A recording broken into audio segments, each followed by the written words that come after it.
Okay, well, Dennis, thanks for your very kind words, and thanks to all of you for coming, and of course, thanks to all the staff, the owners of the place, for having us in this wonderful place. I've been working all my life, all my adult life, in the South Central Andes, in northern Chile, the Atacama Desert, and in Tiwanaku, just south of Lake Titicaca. My concern has not been ayahuasca. I've always been working with anadenanthera and related snuffs and smoke preparations in antiquity. The burials we excavate in San Pedro de Atacama, they basically, okay. So these graves that we've been digging in San Pedro de Atacama, they date roughly from 300 to 700 AD. Preservation in the desert is extremely excellent, so we have been able to do all kinds of analysis. So in the pursuit of my anadenanthera research, I kept coming up with, in the iconography of some cultures like the Moche, which we will see later, and in early Spanish chronicles, 1550, 1560, accounts of the addition of anadenanthera seeds that are rich in bufotenin to beer making, to chicha, which is generally either made out of base of corn or prosopis, which is normally called algarrobo, or molle, what in the US they call California pepper. But they are all used as a base for making different beers. So that I kept bumping into this, I thought, could this pre-Columbian beers have anything to do with the origins of ayahuasca? Not that as predecessors of ayahuasca. Because when you look at the history of ayahuasca, well, I'll run you through it. But ayahuasca is most likely, the recipe that we have today is probably not much older than 300 years perhaps, which seems like a lot, but when you come from an archaeology that we're doing that things are 1,500 years, 2,000 years, 300 years is a baby in a way, but it is not so. It's just the recipe. This particular recipe of ayahuasca, of Banisteriopsis and Chacruna, or Banisteriopsis and Diplopteris, that is more recent. So first I'm going to take you through like a history. My paper is much longer, but due to time restrictions, I have concentrated on ayahuasca and yahe, otherwise we'll be here all afternoon. So I abridged the paper to be able to do it in 45 minutes or so. Okay, so first I'm going to take you through a history of ayahuasca backwards as far as we can take it. Then after we end up with that, I am going to start searching the iconography of two pre-Columbian cultures where the probability of these beers is evident, the Moche and the Wari people. This is Central Andean cultures. Then, after we take care of that, I wanted then to see what the possibility that these beers would actually have beta-carbolines and would actually render active orally the seeds of anadenanthera. Okay, so, well, let's start. Okay, so 50 years ago, in this very same conference, where there were only the one paper of Claudio Naranjo that Eduardo mentioned, there was in an article analyzing snuffs from the Piaroa people of the Orinoco Basin, Homestead and Lindgren made the following statement. That is what started the idea of MAO inhibitors and the tryptamines having a synergy with each other. So Homestead and Lindgren state the following. Let me grab it in my... Getting all wired. Yeah, okay, sorry. And the synergy of these two. So they stress this, the occurrence of both tryptamines and beta-carbolines in the South American snuffs is pharmacologically interesting. The beta-carbolines are monoamine oxidase inhibitors and could potentiate the action of the simple indoles. The combination of beta-carbolines and tryptamine would thus be advantageous. So 50 years ago, this was, wow, quite a discovery. And it was in the volume that the proceedings of the conference, this is the second one. In the slide is, well, ayahuasca with an adenanthera in the background, growing in a private garden. Okay. Then, if you were to consider ayahuasca, I think that it is a mistake not to consider it within the larger framework of analogous beverages throughout the South American continent. So among these, well, ayahuasca and yahe, that was explained by Eduardo before, and then you have jurema with Mimosa hostilis, still with the mystery of the probability of beta-carbolines in it or not. It looks like it, that there will be, so that you would only need one plant to make this ayahuasca analog. The root bark of Mimosa hostilis is high in DMT, about 2%. Okay, then further south, among the Wichi of the Chaco, generally by the border of today's Paraguay, Bolivia, Argentina, that little corner of northwest Argentina, lived the Wichi in this territory that until now has been left alone. Now the problem is they found natural gas, and these semi-nomadic people have been displaced all over the place. So there the Wichi they make a beer out of algarrobo, prosopis, with the seeds and the pods, and then during the process of fermentation, they add a mash of anadenanthera seeds into this, that they call, when they talk Spanish to you, vino de Seville wine. It's not really a wine, it'd be more like a beer, in a way. And then a similar preparation is made in the Central Andes by the Quechua people, by the so-called Inca, in which they take either germinated corn chicha to make a lot of enzymes, and really a lot of alcohol can be produced. But realize this is 4 or 5% alcohol, it's not that much. And then they add the seeds of an adenanthera to this. Then other similar potion is yaraque by the Guajibo of Colombia, where they make a beer out of cassava, out of yuca, and then they add also, instead of adding the seeds there, they add the same powder that they snuff. So it's a finely ground powder is put into the beer also during the fermentation process, creating what I think, and we'll expand on this at the end, what are ayahuasca analogs. Okay. And then the mystery, the biggest mystery so far, Tetrapteris metistica. Schultes collected and described his experiences with this plant back in 1942. But he fell ill with beriberi, right? I think. And he, on his return to Colombia from Brazil, his canoe overturned with all the materials he had collected. Evidently, by his description, really good evidence with flowers and all of that. But since then, no one that I know, although Glenn was suggesting to contact a Brazilian anthropologist that might have some info on it. But as far as we go, this is one of the bigger mysteries, followed by Guello, when Columbus arrives in the Greater Antilles, in what is today, roughly he arrives in the border between Haiti and Dominican Republic. He leaves a friar there, Ramon Panet, a monk of the Order of St. Jerome. And he lives in there in a heroic thing for 4 years. Panet stays alone, along with no other Europeans, I mean, in the Dominican Republic for 4 years. Columbus then picks him up in the return of his second trip. And there he describes this potion that the Taino call Guello, but he's not specific about ingredients. But it's another promising area to investigate. So I think that many of you younger scholars should look at these things. They are promising. Guello was so potent that Panet describes that if you mix it with the hair of the dead, he wanted to, the people of the family of this dead man wanted to investigate whether the shaman was guilty of the death. So they want to make the dead guy talk. So they clip his hairs, some of his hairs, some of his nails, they mix it with Guello and feed the dead guy. This is in the presence of Panet. And then the dead guy talks and exonerates the shaman from the death. So it is an interesting potion that should be further investigated for obvious reasons. But no, you know, it's, yeah.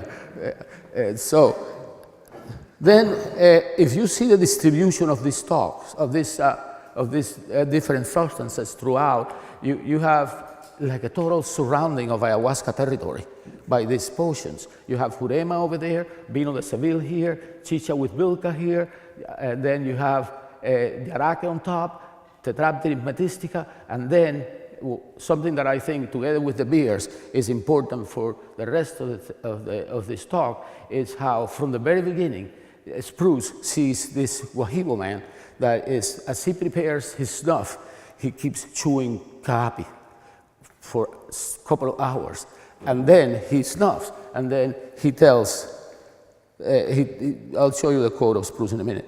So the plants, so they chew caapi and they snuff a couple of hours later. So effectively, it's the body that's making the ayahuasca. When you eat all of this, there is a synergy between the two, and it goes. But we'll return to that too. Okay. So the distribution of the plants, basically, they are DMT and its relatives are all around, and it is the preferred mode, really. If you come to think of it, the preferred mode of modifying states of consciousness in the South American continent is by the activation of the different psychoactive tryptamines. The area, so you have Virola up there with 5-MeO, Anadenanthera peregrina with dimethyltryptamine, acolubrina, which the main alkaloid is bufotenine, and then DMT. The big exception to this is the area of San Pedro cactus in the coast and the adjacent Andes of northern Peru. The spread of San Pedro to the south, it seems like the knowledge of San Pedro doesn't get as far as Cusco until the 16th century.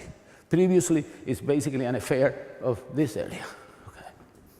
Okay. So the plant ingredients, I'm not going to explain much about ayahuasca. All of you know what it is, and Eduardo has well explained it before, but I'll show you the plant ingredient, the plants. Well, the base drink is Banisteriopsis caapi, the base of the drink, and that base is to which plants are added to modify the effect, so that it makes the DMT orally active.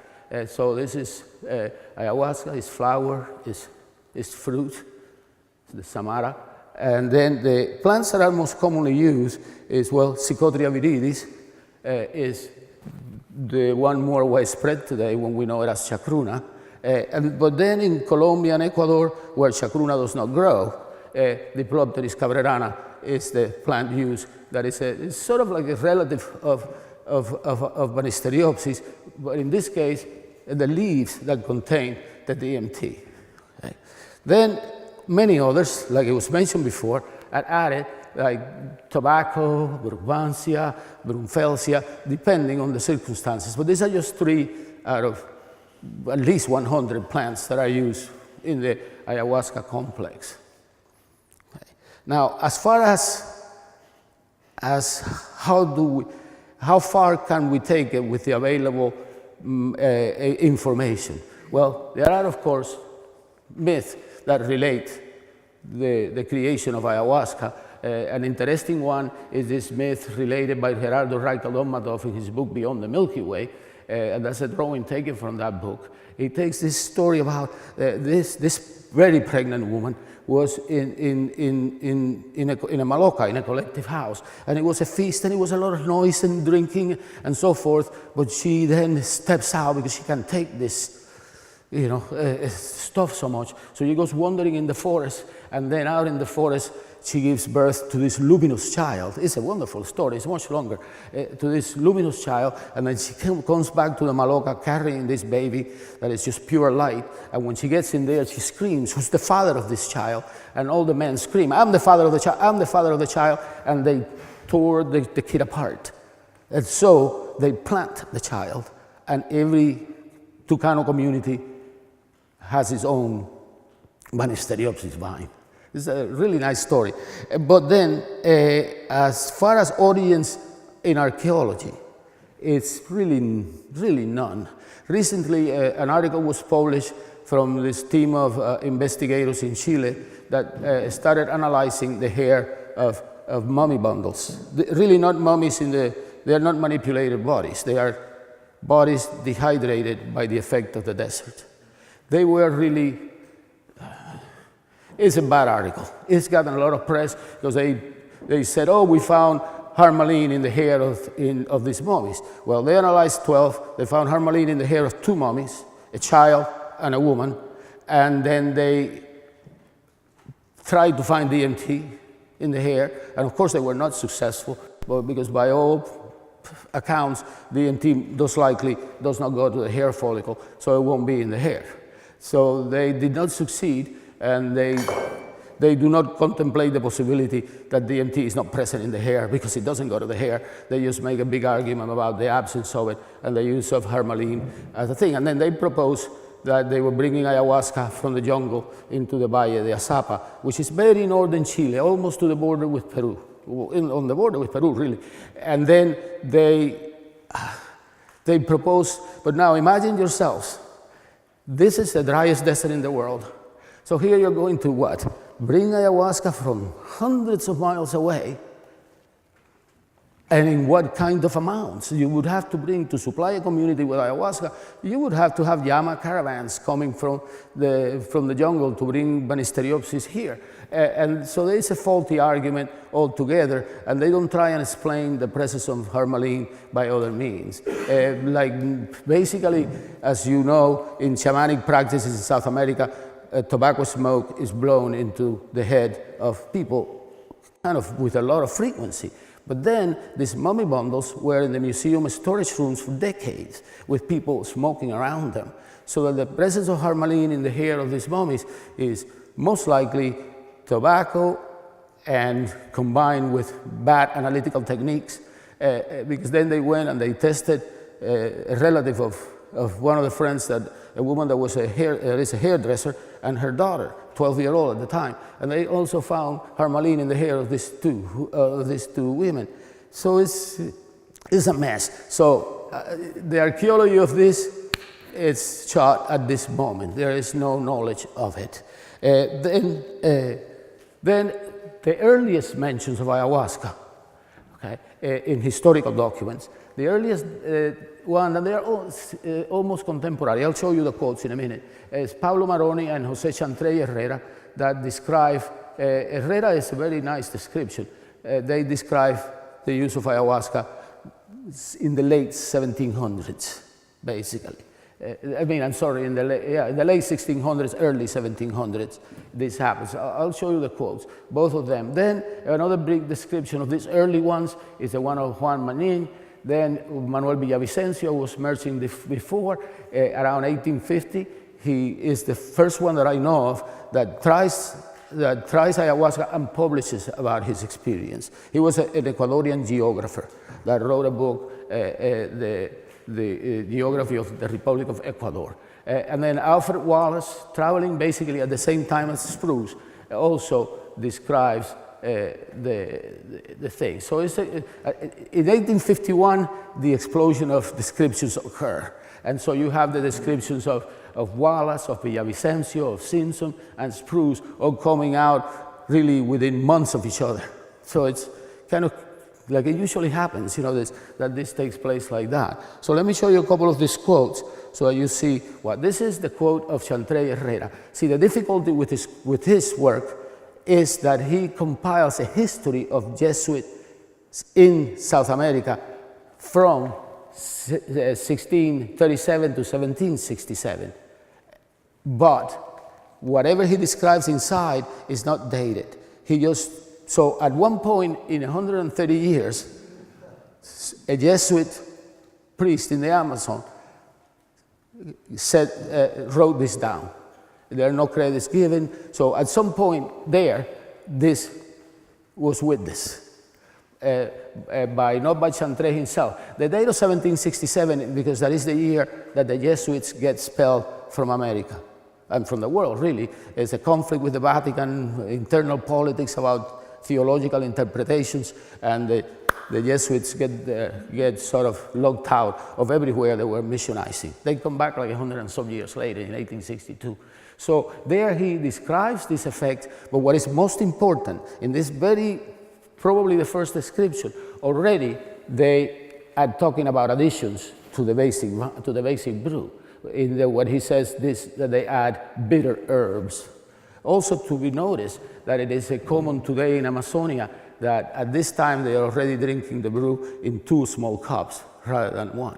And then the same for Maroni. It's the same area, the Marañón River. The Marañón River does a loop I'll show you in the map. When it comes, suppose this is the Andes and you're looking towards the Pacific. So the Marañón goes sort of south-north, but then it takes a loop and comes down, and it becomes one of the tributaries of the upper Amazon. Okay. So it is a point of contact with the jungle. Then the spruce. He is the first one to correctly identify botanically the plant. So he publishes this in Ocean Highways, a journal. It's available online if you wanted to see the whole complete description. And so there he identifies it as Banisteria caapi spruce. And this he sees in November of 1853. He had already witnessed ayahuasca 2 years earlier, in 1851. So this is the samples that are here at Kew in the herbarium. You can see them online in the Kew herbarium specimens. And then, ayahuasca flowers, which is very beautiful. Ayahuasca, when you see it in a private garden out of its habitat, in Miami, for example, where this photo is taken, when the temperature goes down, like what it goes down to our coldest temperatures in the winter, maybe Fahrenheit 52, 55 degrees, so not very cold for your standards, but then immediately the whole plant gets full of flowers. You go see like 3 days later after the first cold spell, and you can see them already coming, and then they get completely covered with those beautiful flowers, pink and white at their earlier stages. And then it has the seed, the samara, the flying structure. Okay. Then this is Villavicencio's description, which is the earliest account of anybody taking this, in which he's curious in how he said, I, for myself, can say that when I have taken ayahuasca, I felt dizzy. After an aerial tour, I remember perceiving most delicious perspective. It's nice how he says delicious perspective, in some kind of synesthesia in there. Yeah, delicious perspective. Great cities, elevated towers, and beautiful parks, and other extremely beautiful objects. Then I imagined being abandoned in a forest, attacked by wild animals, trying to defend myself. The effects of these drinks are not inferior to the components of opium used by the people of the Far East to sail out to a sea of pleasant illusions. So this is, isn't that a nice, for this time, this guy was avant-garde, you know, in these things, yeah. It's interesting to see this. And I also like the way he uses the word imagine in the old sense of the word. Because for us today, imagine is some kind of fantasy, some kind of illusion. But imagine in the real context of the word is the process of making images. I imagine, I make something into an image. It's not I create some illusion or some fantasy. So I thought that is a very nice use of the word, which is, I guess, how it should be used. Then it becomes a real powerful statement when I imagine it, I created the images out of some concept or idea. You know. So it's okay. Now this is the sequence of discoveries of admixtures to spruce, mentions Caapi pinima, that Schultes thinks that it might be Tetrapteris metistica, but there's no documentation about it. And then Simpson in his travels also mentions additives, and those are interesting. I'll show them to you in a minute. Theodore Koch-Grunberg distinguished 2 species of Caapi. Joaquin Rocha, a traveler in the Colombian Amazon, he publishes this book in 1905, Memorandum de Viaje, in which he witnesses the preparation of viaje, adding diplopteris. Then Reinberg also confirms the addition of diplopteris in 1921. Then William Burroughs, in his really fantastic book, The Viaje Letters, is the first one to really value. I'll show you the quote of Burroughs, which has been overlooked. In 1956, in Pucallpa, he witnesses this addition of, and he identifies as a rubiacea. And then Homer Pinkley, a student of Schultes, makes the real accurate description of Psychotria as an addition to ayahuasca. A fact of trivia, I was trying to locate Homer Pinkley, and I kept coming up about this lace maker in Connecticut. And yeah, the guy has abandoned ethnobotany and is an expert traditional lace maker. It's kind of, isn't it? It's kind of, wow, I admire the guy for that, able to change his profession to something completely out of the way, you know, lace making, which is a difficult task. If you've ever seen traditional lace making, how it goes, it's that. So the additive accounts, for example, of, just to not bother you with many, the one of Simpson in his travels in the wilds of Ecuador, he is the most first to be so precise. So he says that piojés drink ayahuasca mixed with yahe, diplopteris, samaruja leaf, psychotria, and guanto wood. The early descriptions of guanto, they call it datura arborea, tree datura, which is now today brugmansia. And then this is a potent brew. It usually will result in a broil between at least the partakers of the beverage. Okay. Then the Pinkley sees the addition among the Kofan, not only of psychotria, but the addition of diplopteris to the same brew, making probably a real interesting potion. Then Burroughs, in a manuscript that he never published, that he would call it in his notes the Yahe article. He says how he met this guy in Pucallpa and that he showed him how to make Yahe. And then he says the effect of the leaves of another plant tentatively identified as a species of Rubiaceae, which is correct. The effect of Yahe prepared, and then he notices, he makes this statement which is important, the effect of Yahe prepared in this manner is qualitatively different from cold water infusion of Yahe alone or Yahe cooked alone. The other leaf is essential to realize the full effect of the drug. So this is Burroughs. He was a perceptive man, whatever people think, oh, he was a junkie, whatever, but he was a great writer, he enjoyed his heroin, and he produced great novels out of it. So I think that, hey, that's what he liked. No, you should not criticize. But now, if you go looking at ayahuasca, previous to the description of Chantre, Herrera, and Maroni, it goes silent. There is no more evidence before, say, to give you a round number, before 1750. That's it. Then you say, well, why is this? Because for the other visionary substances, the accounts are right on. The minute the Spaniards walk into all these places, they see and they note it. So that for Anadenanthera, we have found archaeological remains in northwest Argentina, radiocarbon dated with several dates, so that it is about 4,000 years old in rock shelters at high altitude, like the 20, I think Inca Cueva is about 2,600 meters in altitude. Then Banisteriopsis, well, for now we have to stay there. This might change, like every time. Then Brugmansia, the earliest representations of Brugmansia are in the Chavin sculpture of the Andes of northern Peru, as early as 900 to 700 BC. Then later, among the Muisca in Colombia, Raico relates, but that's much later, that's in the 15th century. Then tobacco is probably older, but so far the actual physical archaeobotany of it it's 1200 BC in Chiripa, in what is today Bolivia, and in Niño Corín on the northeastern side of Lake Titicaca.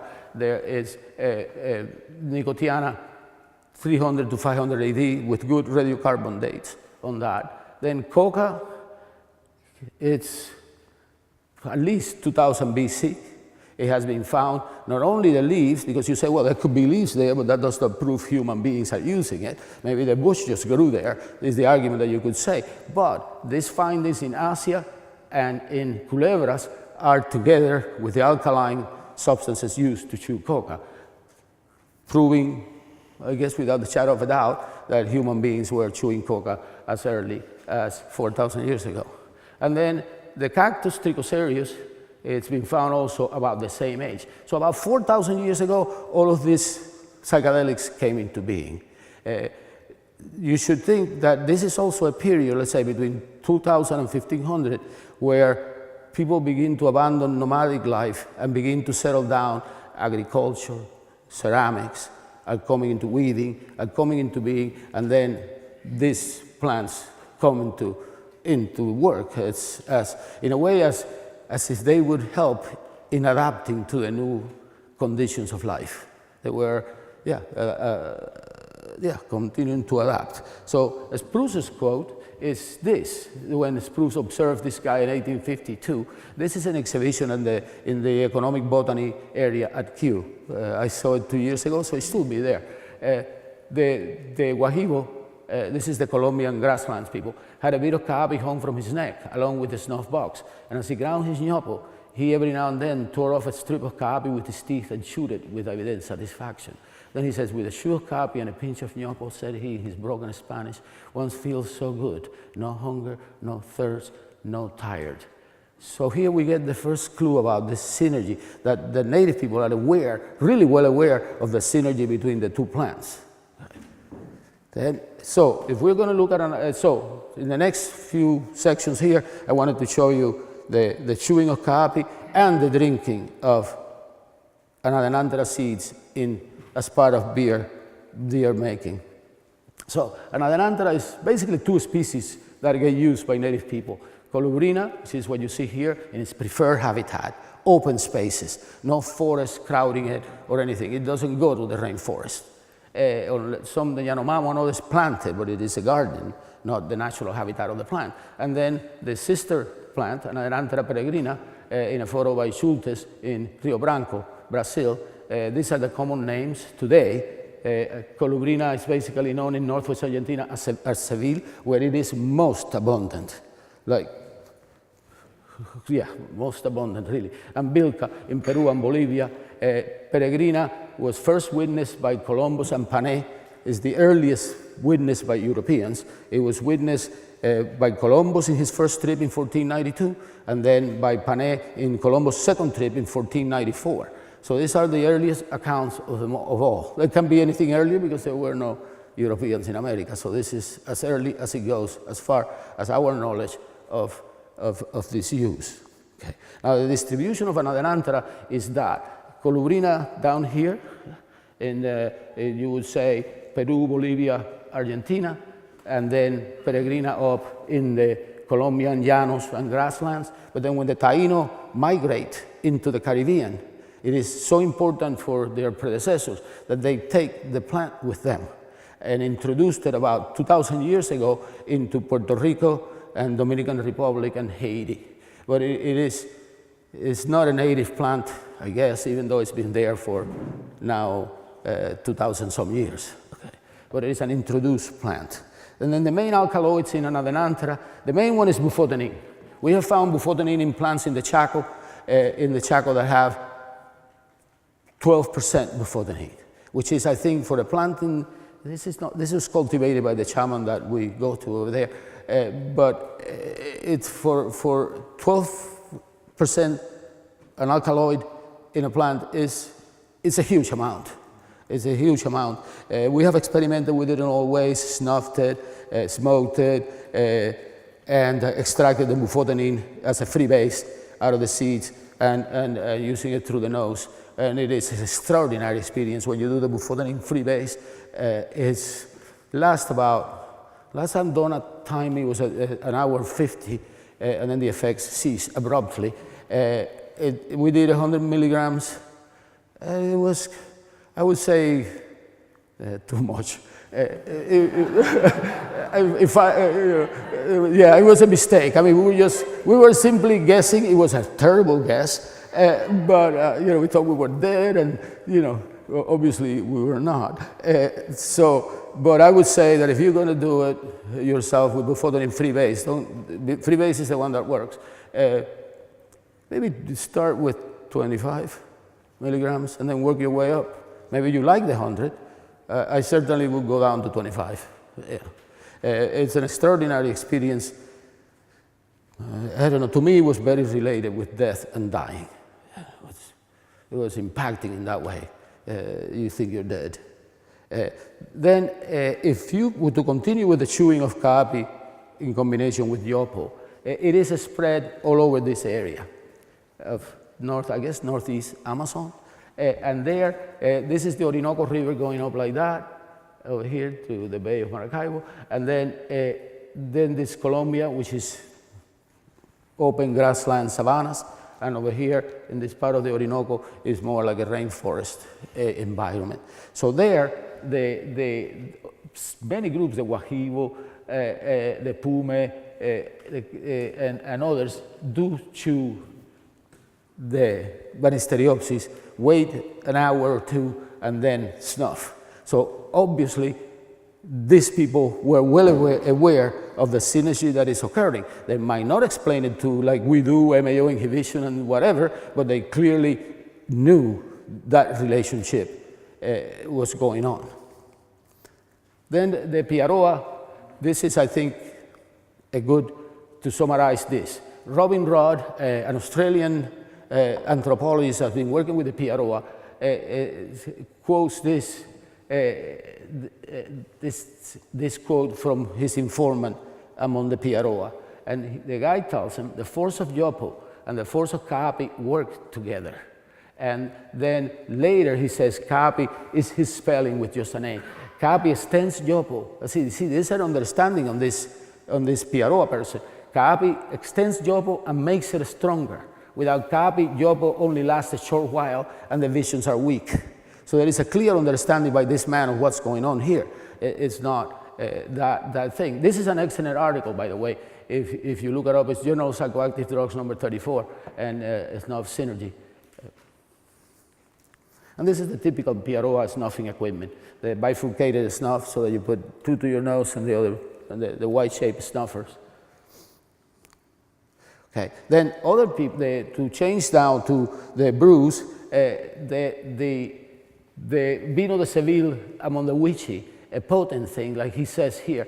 Yantes is the informant of Mario Califano. So he gets given by these supernatural beings, this Vino de Seville, and he started to shake and move about and run. And then when the entity saw that he was shaking, they gave him another glass, and he fainted. He became Welanis, what the Wichi called a supernatural ancestor. Okay.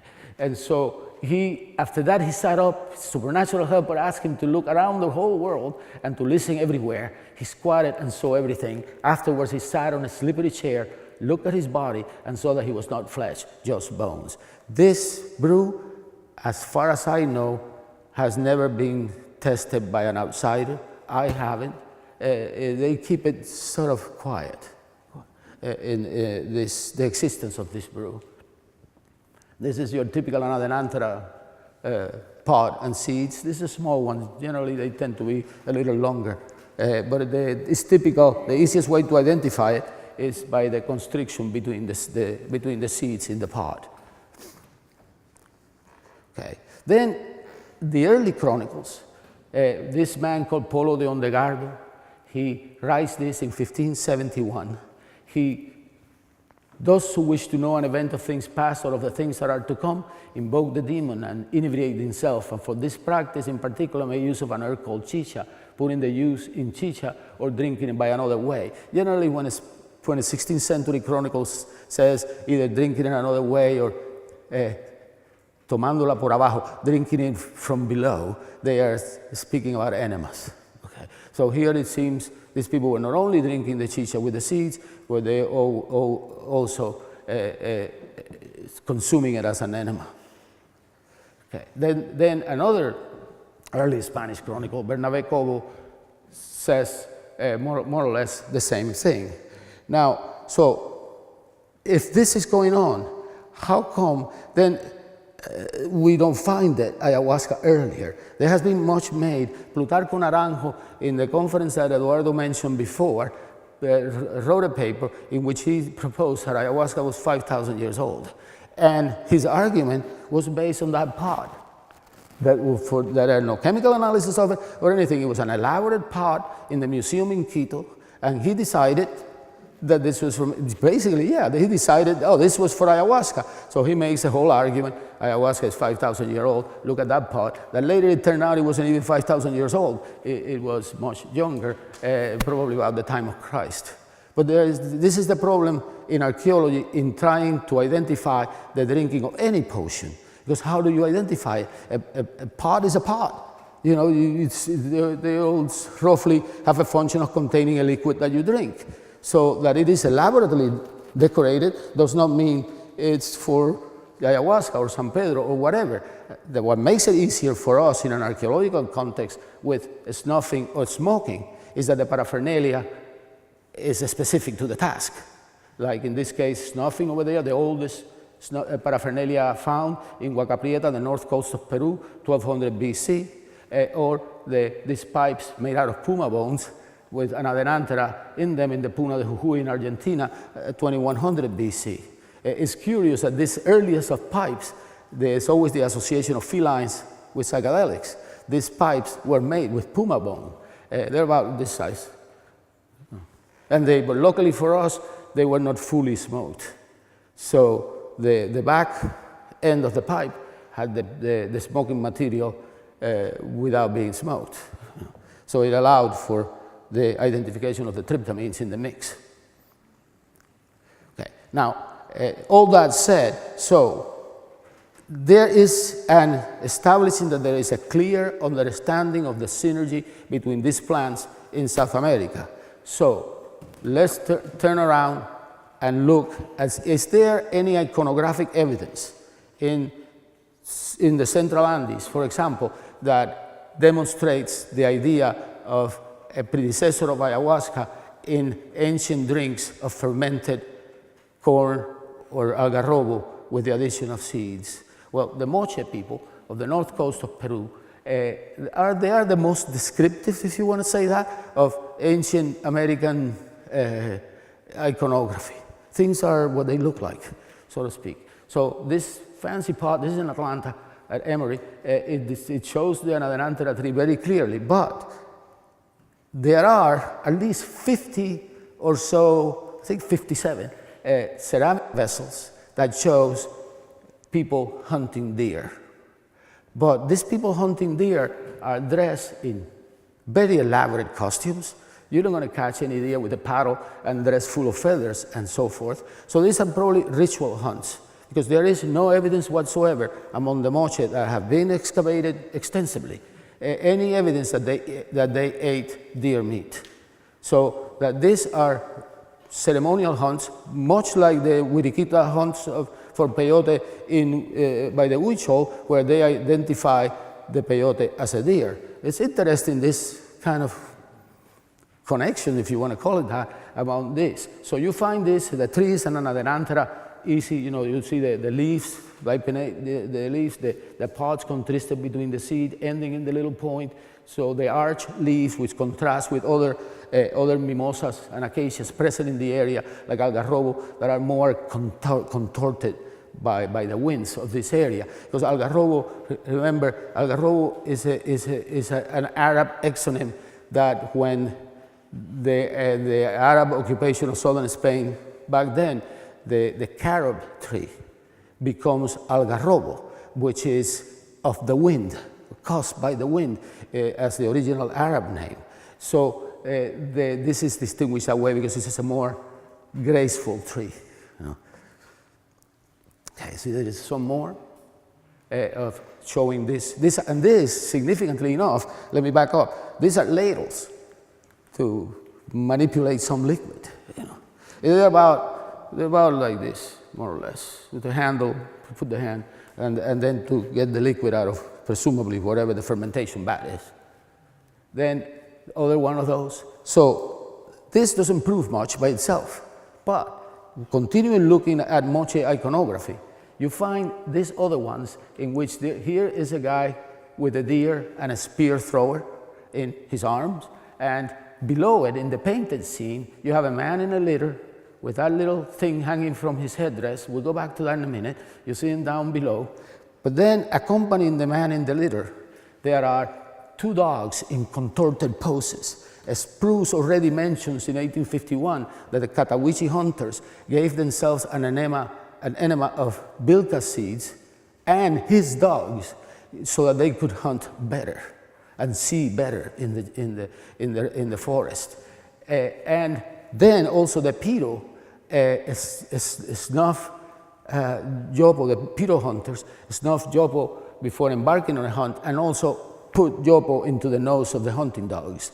So that this might be something dealing with that. in the deer hunt. But then in a corner there by that wall compound, you see these two, most likely women, carrying on their backs 2 ceramic jars, or yeah, 2 jars, ceramics of course, with attached anadenanthera seeds, anadenanthera branches, I'm sorry.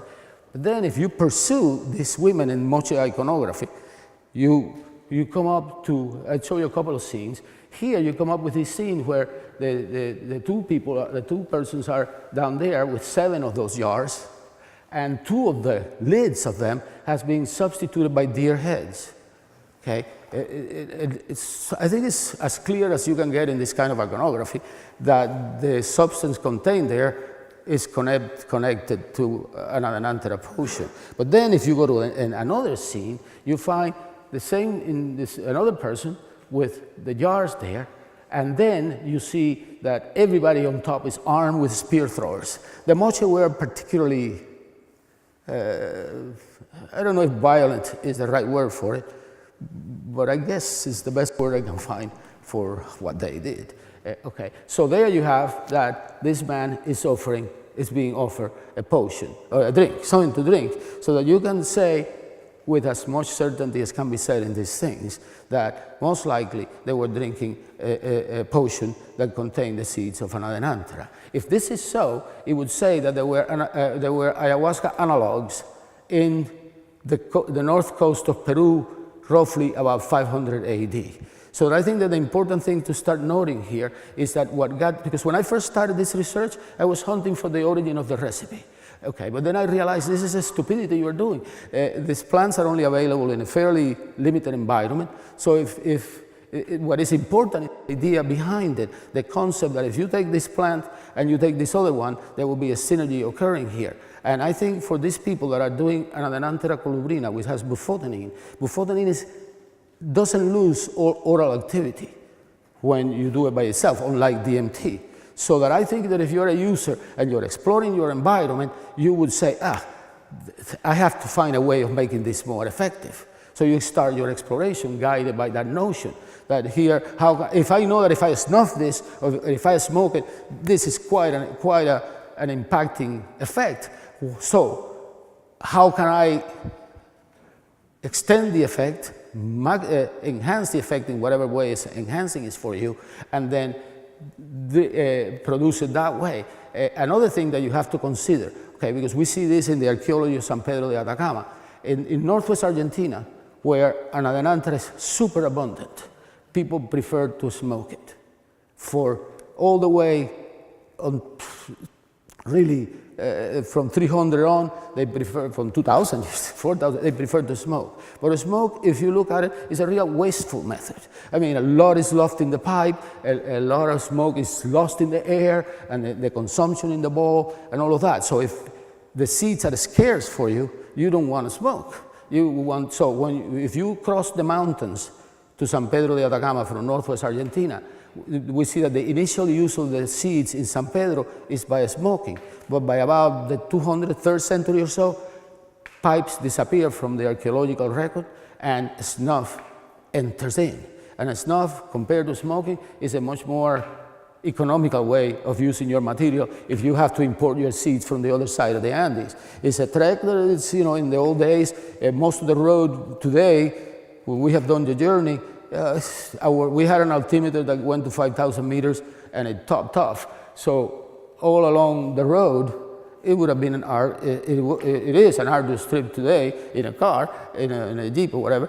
Imagine with your llamas loaded with stuff, it is more. So you want to economize your seeds, so it's nothing developed. So you can always figure that among the moche, where there is no evidence for smoking and snuffing, this was the most likely way that they were consuming this. Okay, so look at another culture more briefly, okay, because I think my time is running out. The Wari of Peru that expanded all that territory. If you're familiar with archaeology, there was the Wari and the Tiwanaku, which are here, share the same iconography and so forth, very similar in how they express themselves. So among the Wari, they're in a place called Conchopata, these large ceramic vessels that were found in the context of breweries. so that they were most likely used for containing beer, chicha. And then I'll go back to that in a second. Patricia Knobloch, an archaeologist from San Diego, California, has proposed, she found this smashed jar, just like that one, smashed into pieces, and she started seeing this icon that went all over, that was what decorated these large ceramic vessels. They're about like that. And she proposes that this is an icon of an adenanthera, identifying these, of course, as the seed pods, this as the flowers of an adenanthera, little pom-poms like that. And then, you know, looking myself in the snuff trace of San Pedro de Atacama, I find that if she is correct, this adenanthera icon is totally all over the place. Like, for example, that one of the head that's sprouting a tree, a leguminous tree, obviously, with the seeds hanging out on the side. That's from Tiwanaku in Bolivia. These are the size of the palm of your hand. They are objects that you carry with you in a bag, and you put in your hands, and you snuff, unlike the Amazon, with a single tube, not a Y-shaped one or a double one, with a single tube. The way it is depicted in the iconography is like this, so that it's good, you know, like this. So you can cover one nostril while you do it. It's kind of an efficient way of doing it. It looks like the Wari were also using these substances. And if you're wondering, well, what kind of breweries are these? Well, gigantic. This is Cerro Baúl in the south of Peru. This is, the level down here is about 2,000 meters, maybe a little higher. And then the Cerro, the Mesa, goes up about 600, 700 meters more. But on top of there is a huge brewery. And realize, of course, there's no water up there. So that all of the stuff had to be taken up. And this today, well, I'm no mountain climber, but it took Donna and me, it took us, what, 2 hours and a half to get to the top? Yeah, about 2.5. I mean, it's high, you guys. So I suppose that a native person that can really move it would do it in half the time, but it took me 2.5 hours. But anyway, up there, then, there are the Wari ruins. And in the corner of the ruins, over here, there is the brewery with a fermentation room, a boiling room, the milling room, all fairly well preserved with 12 large vats in one end of the wall. So that this, in calculations made by Mosley, they figure that this had a capacity per batch of 1,800 liters of beer. So that this is one of the largest breweries. Now, chicha drinking is serious drinking. When there is a feast or a festival that will last, for example, 3 days, people drink chicha from the beginning to the end, 24 hours a day without sleeping. Serious drinking, not just let's have a drink. This is serious drinking where people really take it out. So there was evidently some kind of serious MAO inhibition. So realize in this following statement, I'm an art historian, archaeologist, I'm no scientist, but in my research on this, in my wondering if there are beta-carbolines in the drink, yes, indeed, alcohol metabolizes into beta-carbolines in your body once you drink it, but also in the brew itself. When you're making the chicha or algarrobo, the algarrobo one is more promising. When you are drinking this, algarrobo, some species of algarrobo has beta-carbolines, but all of them have tryptamine in them, not dimethyltryptamine. But the tryptamine, when it's, and you the scientists here might correct me if I'm wrong, the alcohol is converted, part of it, into acetaldehyde. And the acetaldehyde, when it comes into contact with the bufotenin in the anadenanthera seeds, some of the bufotenin, as I understand it, is converted into beta-carbolines. So effectively, if I am right, this drink would have not only the beta-carbolines that the alcohol produces when it enters your body, but also there will be beta-carbolines in the drink, producing effectively an ayahuasca analog in the thing. Now, this would have to be tested by bioassay. So our next project next year is to go down to San Pedro de Atacama, talk to one of the ladies that we know that are chicha makers, and make this, and make it like this. Of course, we do not know how many seeds we have to put, but we'll experiment about it. So this is our next step, is say, well, is this true? So if, just to summarize the movement of this, if ayahuasca is, well, and there's of course tobacco, which has Harman and Nor-Harman on it, so in the smoke. So that might be another probability there of an extra bang of beta-carbolines for the drinkers. In there, because tobacco, as you know, is constantly used. That's my tobacco with my mushroom stone. So what's the contact with the Andes, with the Amazon? We have the next question that would have to be answered. And contact with the Amazon and the Andes are ancient. You have the site of Chavin here. I'll show you what the evidence is for a minute. And then you have the site of San Agustin on the top, just to get two north and south thing that demonstrate Andean cultures that, excuse me, demonstrate clear connection with the Amazon. For example, the top is a stela from Chavin, known as the Tello obelisk. The main animal depicted in this tray, in this obelisk, is about like this size, is an alligator. There are no alligators in Chavin at 13,000 feet, at 3,500 meters in altitude. So that this is clear evidence of a contact with the Amazon area. And it couldn't be any clearer. Another interesting thing here, and I don't have the time to elaborate, this is the penis of the animal. It's ejaculating, and it's ejaculating a tree that has eyes in the stems. I think, given the presence of other Brugmansia depictions within the structure, that the ejaculate of the monster is a psychedelic substance. There are many Andean myths that tell that, an Amazonian, that the different substances are the semen of the sun. So this could be likely, but that's another story. And then in San Agustin, in Colombia, an incredible site with hundreds of stone sculpture in Colombia down south, in the east, in the slopes of the Andes that go towards the Amazon. But at about, San Agustin is about 2,500 meters in altitude, more or less. There, you find a lot of this so-called alter ego imaging that are normally associated with shamanism. This is sculpture. Oh, it's taller than me. I guess it's tall as a screen like that. There are hundreds of these sculptures in San Agustin. It's worth, if you're in Colombia, don't go to this place. Don't miss it. But that alter ego is common in the Amazon up to the 20th century. Like this is a Cachuyana snuff container. This is now in Sweden, in Gothenburg. So that again, it shows in the north and in the south clear Andean Amazonian connections. Then you figure, well, let me jump the slides. Well, that's the area of Jesuit missions there. But as far as to account now for the distribution of ayahuasca in the Amazon, and I think it reinforces the idea that it is a recent invention. Because, I mean, people tend to get fixated. If it's old, it's better.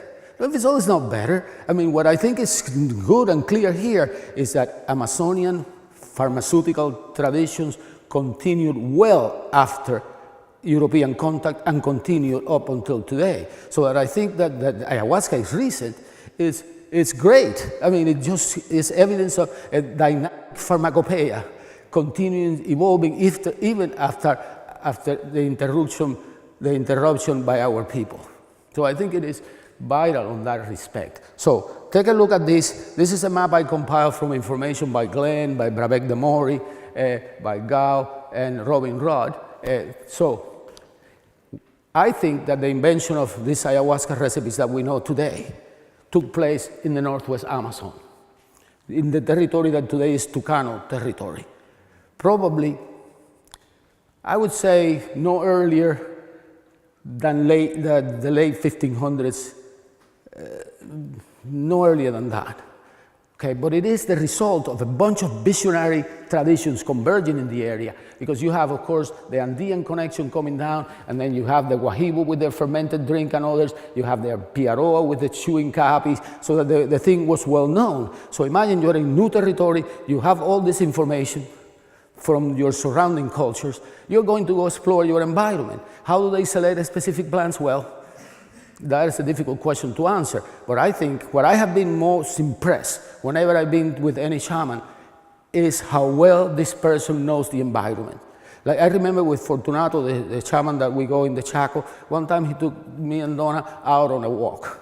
And we spent, I don't know, 2-3 hours with this guy, and he knew what everything was and what it was used for. This is that, that is that, that is that. So there is an intimate knowledge of the environment. So this idea that it is a trial and error thing, that I would eat anything, like if I was a not intelligent human being, it's false. I think that there was extremely well knowledge of the environment that guided these investigations. So here, all of that seems to have coalesced in some spot in the Northwest Amazon. I should have made that circle of Tucano predecessor perhaps a little larger, but it serves to illustrate the point. So then it spread, was slow, following by the movement.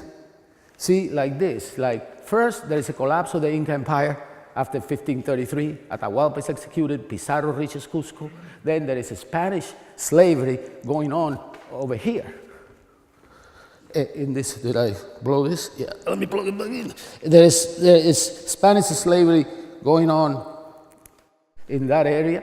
Then there is Portuguese slavery over, forcing population to move this way, forcing population to move this way, encountering over here more or less. And then you get the movement, so that is slavery mostly in the mouth of the Napo. Over here, there is conflict between the Spaniards and the Portuguese, so it causes more population displacement.